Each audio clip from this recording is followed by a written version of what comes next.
السلام علیکم۔ آ، آج میں معین حسن جذبی کی شخصیت اور فن کے موضوع پر جو میرا مقالہ ہے اس کے بارے میں کچھ گفتگو کرنا چاہتا ہوں، اور اس کے لیے میں نے معین حسن جذبی کو چنا، جو کہ ایک بہت اردو ادب کے بہت عظیم شاعر ہیں۔ جذبی کا کلام بہت مختصر ہے، لیکن اردو ادب میں ایک بڑی اہمیت کا حامل ہے۔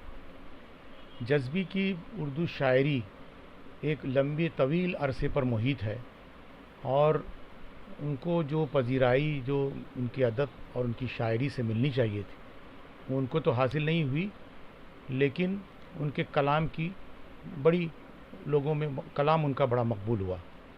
تو لہٰذا جذبی کے دور کو اگر ہم ان کے دور کو اگر اس پہ جائزہ لیں تو ہمیں پتہ چلتا ہے کہ وہ ایک ادبی گھرانے میں پیدا ہوئے۔ ان کے والد، ان کے دادا ایک طبیب ہوتے ہوئے اور لکھنؤ کے ماحول میں اور شعر و شاعری کا شوق رکھتے تھے، اور ان کی پھوپھی ایک ادیبہ تھیں جن کے مضامین عصمت اور تہذیب نسواں وغیرہ میں چھپتے تھے۔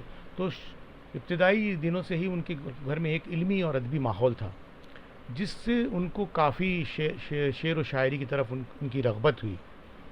اس کے بعد ان کے والد وہ بھی ان کی تعلیمی تربیت پر انہوں نے خاصا دھیان دیا۔ جذبی کی جو زندگی ہے وہ کافی درد و پریشانی میں گزری ابتدائی دور، کیونکہ جب وہ کچھ 5 سال کے تھے تو ان کی والدہ کا انتقال ہو گیا، اور اسی دوران ان کو اپنی ماں کی شفقت سے محروم ہو گئے، اور اس کے بعد ان کی جو پیدائش اور جو تربیت اور پرداخت وہ دادا اور پھوپھی نے کی۔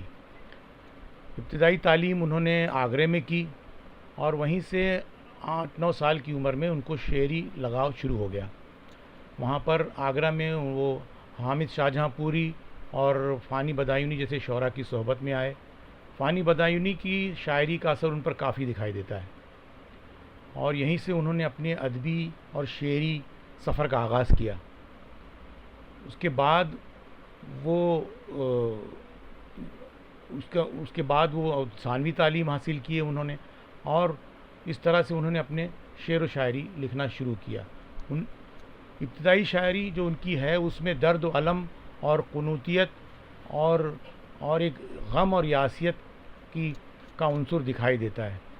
یہ ان کی شخصیت سے میل کھاتا ہے، کیونکہ ان کی جو طبیعت تھی وہ کچھ اس طرح کی تھی کہ جو ابتدائی جو ان کے اوپر جو حالات بیتے تھے وہی اثر ان کی شاعری میں بھی دکھائی دیتا ہے۔ جو ابتدائی دور ہے اس میں ان کی شاعری میں ایک کلاسیکی انداز، ایک حقیقت پسندی اور اس دور کے رجحانات کا اثر دکھائی دیتا ہے۔ جذبی کا دوسرا شاعری کا دوسرا دور جب وہ اس حالات سے نکلتے ہیں اور اس میں ایک اسلوب میں ان کے ایک پختگی آ جاتی ہے اور انداز ایک مختلف ہو جاتا ہے، اور اسی دوران وہ سماجی حالات اور اس زمانے کے جو واقعات اور رجحانات سے متاثر ہوتے ہیں اور ترقی پسند تحریک کی طرف متاثر ہوتے ہیں۔ ترقی پسند تحریک کو ان کی شاعری سے بڑا فائدہ ہوا۔ یہ اور بات ہے کہ وہ ترقی پسند کے ہنگامی اور پروپیگنڈے سے کبھی ان کو راس نہیں آیا، اور اس سے ہمیشہ وہ اس کی نفی کرتے رہے۔ اس وجہ سے ترقی پسند شاعروں نے ان کو کبھی اپنا ترقی پسند شاعر قبول نہیں کیا۔ لہٰذا جب انہوں نے اپنا پہلا جو مجموعہ شائع کیا اس میں انہوں نے اس کے دیباچے میں یہ اس کے دوسرے ایڈیشن کے دیباچے میں انہوں نے ترقی پسند کی جو خامیاں تھیں ان کو بیان کیا۔ لہٰذا وہ آہستہ آہستہ ترقی پسند سے الگ ہوتے گئے، اور انہوں نے اپنا ایک منفرد انداز شاعری کا اپنائے رکھا۔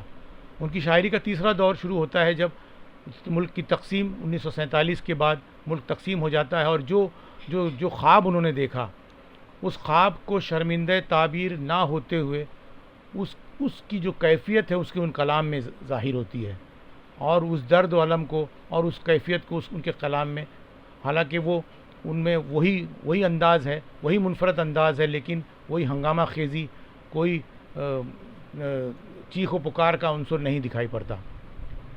لہٰذا جذبی کا ایک مخصوص انداز ہے، اور وہ ہمیشہ یہ کہا کرتے تھے کہ کوئی بھی ایک شاعر کے لیے سب سے اہم چیز ہوتا ہے زندگی اور اس کے تجربے. کوئی بھی شاعر، اس شاعر کے لیے موضوع سخن، کوئی بھی تجربہ اس وقت موضوع سخن نہیں بن سکتا جب تک کہ اس کے کلام میں جذبات کی شدت اور احساس کی تازگی کا احساس نہ ہو جائے. لہٰذا یہ بات جو انہوں نے ہمیشہ اپنی شاعری میں جو قائم اور اس کو محسوس کیا، وہ ہمیشہ اس پہ قائل رہے.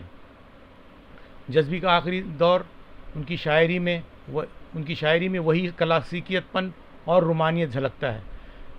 ان کی تیسرے دور میں وہ رومانیت سے کچھ دور نظر آتے ہیں اور حقیقت پسندی کی طرف زیادہ مائل ہو جاتے ہیں. ان کی شاعری کا ایک مکمل دور جس پر ہم اگر نظر ڈالیں تو ایک منفرد انداز ہے، جس میں جذبات کی شدت اور احساس کی تازگی ہمیشہ ہمیں دکھائی پڑتی ہے. جذبی کا انداز بیاں، اسلوب تمام اس زمانے کے شعراء نے اپنایا، جو بعد کے ترقی پسند شعراء نے اس کے بعد اس کو اپنایا، جس میں کیفی اعظمی، جانثار اختر مجروح اور دوسرے شعراء شامل تھے. کیونکہ آزادی کے بعد جو شاعری کی گئی اس میں ابہام کا عنصر غالب آ گیا، اور لوگوں نے اور شاعروں نے ابہام کے ذریعے غزل میں ابہام کا سہارا لیا.